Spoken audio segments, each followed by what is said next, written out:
Well, every so often a story comes along that stirs up a firestorm of divergent opinion. Should have asked them. And last night, we tackled one of them. The Sleepwalker, a strikingly lifelike statue of a nearly naked man, is on display on a green at Wellesley College. The piece is getting international attention and has sparked lively debates about the limits of artistic license. In fact, our morning editorial meeting got a little testy when the subject was raised. The artist, Tony Mattelli, has addressed the controversy, telling WGBH arts editor Jared Bowen he's not discounting the revulsion some may experience when they see the piece. Their fears may be real, and there has been a lot of talk about this triggering, this being a triggering image for some young women, which I am sensitive to and have empathy for that position. But it really has nothing to do with the work. This is, in a lot of ways, a very sedate and in my eyes, a very serene sculpture. You know, it is, in fact, a sculpture of sleep. Well, we received a number of emails in response to last night's discussion. Ruth says the statue definitely has an ick factor and looks more like a zombie than a sleepwalker. Still, she says he's a keeper. And Paul thinks if he looked like Leonardo DiCaprio, the Wellesley girls would be lined up for photo ops. And David points out art is very subjective, and throughout history, pieces have not been understood the moment they appeared on the scene. Well, Jared Bowen is back with more on this Sleepwalker talker. It's a good issue. So a lot has happened on Wellesley campus, and this has been up for 10 days, 2 weeks already. So what are the kinds of things that have unfolded since the controversy began? Well, even yesterday when I was there looking at the sculpture and interviewing the artist, there was a steady stream of people who have come by to see it with all different reactions. And that's one of the great things about art, is that you get to see people's response to it, especially in this case, even though it wasn't necessarily intended to be provocative, it's getting provocative responses now from people who are visiting it.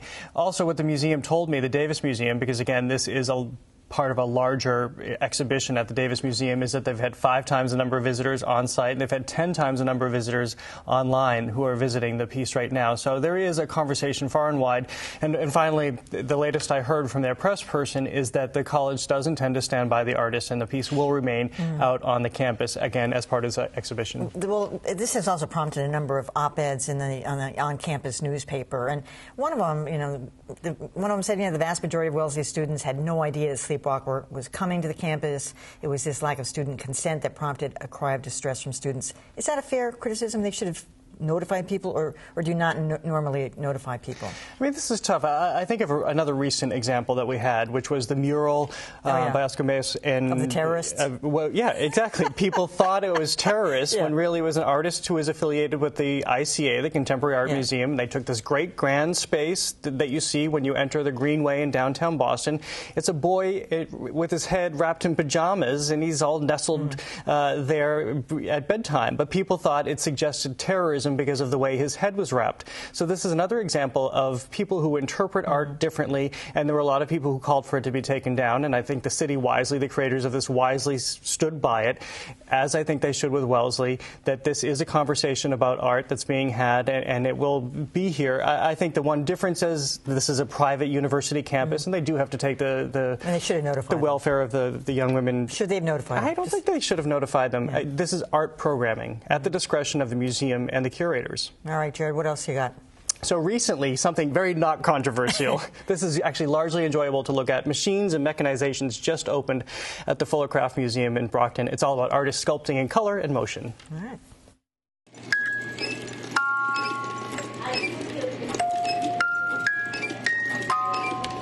There is a movement at the moment at Brockton's Fuller Craft Museum, an exploration of sculpture that refuses to stand firm. Pieces that twist and turn, wind and whirl. Kinetic sculpture is artwork in any two-dimensional or three-dimensional form that incorporates motion into the work, whether it's implied motion, the illusion of motion, or actual motion. The artists see motion as one of the tools in their visual vocabulary. So much as artists will use paint and metal and steel, they see motion in the same way that they would see color or form, and that's one of the tools that they use. David Lang, he's a local artist. This piece is so mesmerizing, the swine flu. Yeah, he's an interesting guy. His history is he had a stroke a few years ago, and he was formerly a painter and a watercolorist. And after his stroke, he could not pick up a paintbrush. So he started thinking more about the mechanics of kinetic sculpture and decided to start going in that direction. He loves gears and he loves all the machinery of it, and he really wants the guts to be hanging out of that work. Elizabeth McLaughlin is curator of machines and mechanizations. Pieces, she says, shimmer and swirl on the surface, but often belie what's beneath. Erica von Schilgen, the mechanical collages, her work is initially very playful and very fun, but in fact, she's looking to bring the visitor to that place of childhood imagination.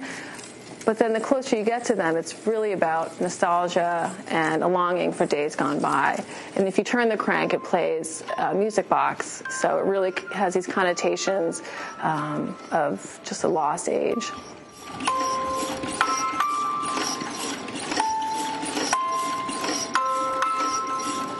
Chris Fitch's work also, on a first appearance, has this playfulness to it.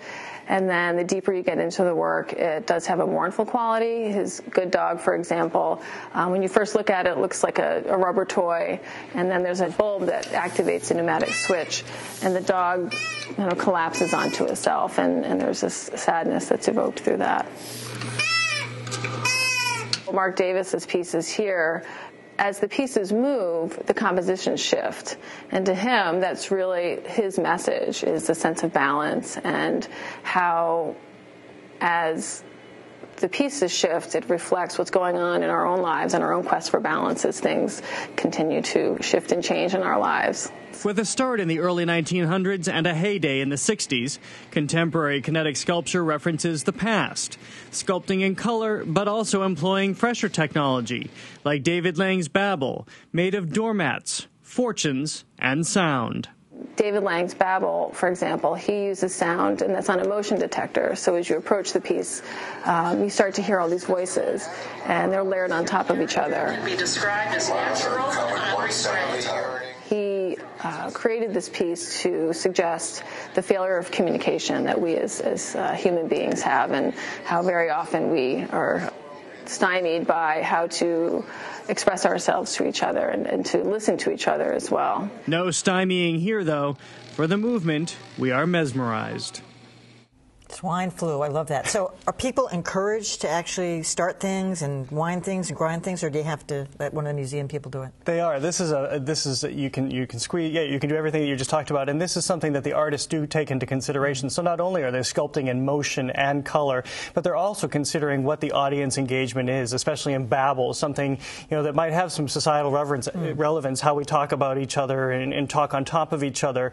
That's what that artist is looking for. But other pieces are more contemplative. And they're looking to engage you just with the whir of motion, or swine flu. Yeah, I love that. That is a Natick artist. His daughter had the swine flu, and that's sort of where that all surfaced from. And it's such an interesting story with him because he had a stroke. Yeah. He was a painter before that. He had a stroke and then began working with this kinetic sculpture, something he'd never done before. Didn't know he had a facility. Well, so why are they doing that now? Because kinetic art has been around for quite a long time. Well, the Fuller Craft Museum, of course, their emphasis is on craft, and so it's their theory and scholarly work that kinetic sculpture does have its roots in craft and whirligigs and weather vanes and sculpture. And of course, you can trace that all the way to the 50s and 60s with Alexander Calder, the great, who does those great mobiles that spin around, and who I think is also having a show in the Boston area soon. So they're tracing the history through its roots in craft. All right, Jared, thank you so much for that.